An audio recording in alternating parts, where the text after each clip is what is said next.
အားလုံးပဲမင်္ဂလာပါဗျဒီနေ့တော့ကျွန်တော်ငကြောချက်လေးချက်မှာဖြစ်ပါတယ်ငါ့ကိုကြော်ပြီးတော့ဗောနော်ပြန်လေပြီးတော့ချက်သွန်ပြူချက်သွန်နီခဲညင်စီတို့နဲ့ဗောနော်ငကြောချက်လေးချက်မှာဖြစ်ပါတယ်ငါကတော့3-4နာရီလောက်ဗောနော်ကျွန်တော်တို့အစာပလာတွေနဲ့နေပြီးတော့ဗောနော်တိတ်ထားတာဖြစ်ပါတယ်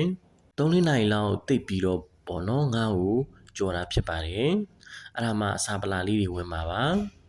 အခုတော့ငါးလေးတွေကြော်မယ်ဗောနော်ငါးလေးတွေစကြော်ပါမယ်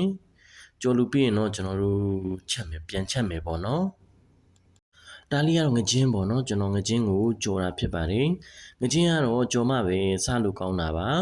ဒီတိုင်းမကြော်ဘဲနဲ့ချက်စားရင်တော့အယိုးများတဲ့အတွက်စားရတာပေါ့နော်ကတိကောက်ဖြစ်ပါတယ်ဒါကြော်ပြီးတော့ချက်စားတာကပို့ပြီးတော့တင့်တော်တယ်ပေါ့နော်အခုကတော့ငါကတော့ကြော်လူပြီးပြီပေါ့နော်ကျွန်တော်တို့ငါကြော်ပြီးပြီဖြစ်တာကြောင့်ကြက်သွန်ပြူကြက်သွန်နီပြီးတော့ခဲညင်စီကိုကျွန်တော်နှုတ်လေးတွေလှီးထားပါတယ်ဒါလေးကတော့လှီးထားတဲ့အနေထားလေးပေါ့နော်ပြီးရင်တော့ငါးကြော်စီလေးတွေကိုစီလေးတက်ပြီးတော့ပေါ့နော်ကျွန်တော်တို့ကြက်သွန်ပြူကြက်သွန်နီခဲညင်စီကိုကျွန်တော်တို့တစ်ခါတည်းထည့်ပါမယ်ဒါလေးတွေကိုကြည်သွားအောင်ပေါ့နော်ကျွန်တော်တည်ပါမယ်အတန်ငယ်အထောက်လေးတွေလှမ်းပြီးရင်တော့ကျွန်တော်အစာလေးတွေထည့်ပါမယ်ဒါတော့စားလေးထည့်မယ်ပေါ့နော်ပြီးရင်တော့အချုံမုံလေးထည့်ပါမယ်အချုံမုံထည့်ပြီးရင်တော့ကျွန်တော်တို့နွဲမုံလေးထည့်မယ်ပေါ့နော်အယောင်လေးတွေလည်းလှအောင်ပြီးတော့အယောင်တင်ငရုတ်သီးစိမ့်မုံလေးထည့်ပါမယ်အယောင်လေးတွေပို့ပြီးတော့လှအောင်ပေါ့နော်ပြီးရင်တော့ကျူစီလေးနင်းငယ်ပေါ့နော်ကျွန်တော်ထည့်ပါတယ်ပြီးတော့ပေါ့နော်ဒါလေးကိုခင်းရင်ဒီကြက်သွန်ပြူကြက်သွန်နီလေးတွေခြေသွားအောင်ကျွန်တော်တို့တည်ပါမယ်အနည်းလေးတွေရအောင်ပေါ့နော်ကျွန်တော်တို့ခြေမှာဖြစ်ပါတယ်စီလေးကြပြီးတော့ပေါ့နော်နည်းနည်းဣသွားအောင်ကျွန်တော်တို့အဖုံးလေးတွေနဲ့အုပ်ပြီးတော့တည်ပါမယ်ပြီးရင်တော့ဖုံးလေးဖွင့်ပြီးတော့ပေါ့နော်ကျွန်တော်တို့ရေလေးထည့်မယ်ပေါ့နော်ရေတီလောက်ပေါ့နော်ကျွန်တော်တို့ပြန်တည်ပါမယ်ရေလေးခန့်အောင်ဒီတော့ကျွန်တော်မှွေပါမယ်ခြေမယ်ပေါ့နော်ခြေပြီးရင်တော့ကျွန်တော်စီလေးကြံတဲ့ခါမှာကြော်ပြီးသားငါးလေးကိုထပ်ပြီးတော့ထည့်ပါမယ်ပြီးတော့အဲ့ဒါလေးကိုကျွန်တော်လုံးပါမယ်စီဝင်စားဝင်အောင်ပေါ့နော်အဲ့ဒါလေးကိုကျွန်တော်တို့တေချာလေးပြန်မှွေပြီးတော့လုံးမယ်ပေါ့နော်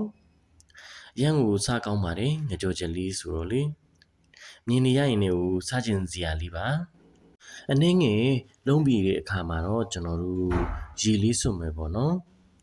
ရေလေးပြန်ထည့်မယ်ပေါ့နော်တရေလောက်ကျွန်တော်တို့ကောင်းကောင်းပြန်ထည့်ပါမယ်တရေလောက်ရေလေးထည့်တဲ့အခါမှာငါးကြော်ထားတဲ့အကြော်လေးကလေမမာလေးဖြစ်မသွားဘဲနဲ့ပေါ့နော်အီလေးနဲ့စားလို့ပိုကောင်းပါတယ်အခုတော့ဖုံးလေးအုပ်ပြီးတော့ကျွန်တော်တို့တရေလောက်ထက်တယ်မယ်ပေါ့နော်ရေလေးခန့်အောင်ဒီကျွန်တော်တို့တည်ပါမယ်ရေလေးခန့်လောက်အောင်ဒီပေါ့နော်ကျွန်တော်တို့မကြလေးလေးမှွေပါမယ်အစာပလာလေးထည့်ရင်တော့ပို့ပြီးတော့ကောင်းတယ်ပေါ့နော်ကျွန်တော်ကတော့ယူရှင်းရှင်းလေးကြိုက်တာမို့ပေါ့နော်မကြီးသီးမဲ့လေးထည့်ရင်လည်းပို့ပြီးတော့စားလို့ကောင်းပါတယ်ဗျာနော်ကျွန်တော်တို့ကတော့ဒီယူရှင်းရှင်းလေးပဲပေါ့နော်ကြော်စားပါမယ်စီလေးကြံတဲ့အထိကျွန်တော်တို့တင်မယ်ပေါ့နော်ဒီလိုနေထားလေးရောက်ရင်တော့ကျွန်တော်ချပါတော့မယ်ပေါ့နော်ကျွန်တော်ရေငကြော်ချက်လေးရပြီပေါ့နော်အနှစ်ကလေးနဲ့ပေါ့နော်ကြက်သွန်နီးကြက်သွန်ဖြူအနှစ်ကလေးနဲ့ပေါ့နော်အဲ့ဒါချက်ထားတာဖြစ်ပါတယ်ဒါလေးကတော့ကျွန်တော်ရေငကြော်ချက်လေးပါစားကျင်စပွဲလေးပေါ့နော်